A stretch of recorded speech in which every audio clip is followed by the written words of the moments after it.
এটা একটা আবাসিক এবং বাণিজ্যিক মিক্সড বিল্ডিং। এখানে বেসমেন্ট রয়েছে, এখানে প্রচুর দোকানপাট রয়েছে, সবগুলো আপনার শাটার দিয়ে আটকানো, তারপরে আপনার ক্লসিবল গেট রয়েছে। এখানে এখন যে পরিস্থিতি, আমরা অনেকটাই কাজ করতে পেরেছি। মানে ফ্লেম এখনও কিছু রয়েছে, দোতলাতে ফ্লেম রয়েছে, তিনতলাতেও ধোঁয়া রয়েছে, তিনতলা অনওয়ার্ড সব জায়গায় ধোঁয়া রয়েছে। ধোঁয়াটা সব থেকে বেশি, যার কারণে কাজ করতে আমাদের বেগ পেতে হচ্ছে, কারণ এখানে ঝুট গোডাউন এবং এখানে অন্যান্য বিভিন্ন মালামালও রয়েছে।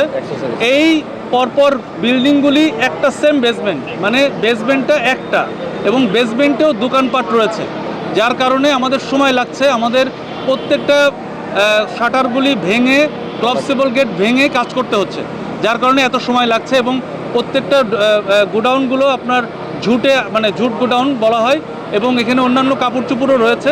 তো এইসব মালামাল আপনার সরাতে এবং ভিতরে সোর্সে, আগুনের সোর্সে পৌঁছানোর জন্য আমাদের একটু বেগ পেতে হচ্ছে, সময় লাগছে। তবে আমরা আশাবাদী যে এটা আগুনটা আমরা কনফাইন করতে পেরেছি। নিয়ন্ত্রণ এখনও হয়নি, তবে আগুনটাকে একটা জায়গায় কনফাইন করা গিয়েছে, এটুকু আমরা বলতে পারি। আমরা চারিদিক থেকে অ্যাটাক করছি যাতে করে আগুনটা আর লিঙ্ক আপ হয়ে অন্যান্য বিল্ডিংয়ে না ছড়িয়ে যায়। এটা আমাদের প্রথম কাজ ছিল, আমরা আগুনটাকে কনফাইন করতে পেরেছি, এটুকু বলতে পারবো। আর কিছুক্ষণের মধ্যে ইনশাল্লাহ একটু সময় লাগবে, তবে আমরা নিয়ন্ত্রণের দিকে আগাচ্ছি। এই পজিটিভ একটা সাইড রয়েছে, আর ভিতরে প্রচণ্ড ধোঁয়া, প্রত্যেককে ব্রিদিং করে আমরা প্রত্যেকটা কাজ করছি, যার কারণে একটু সময় লাগছে।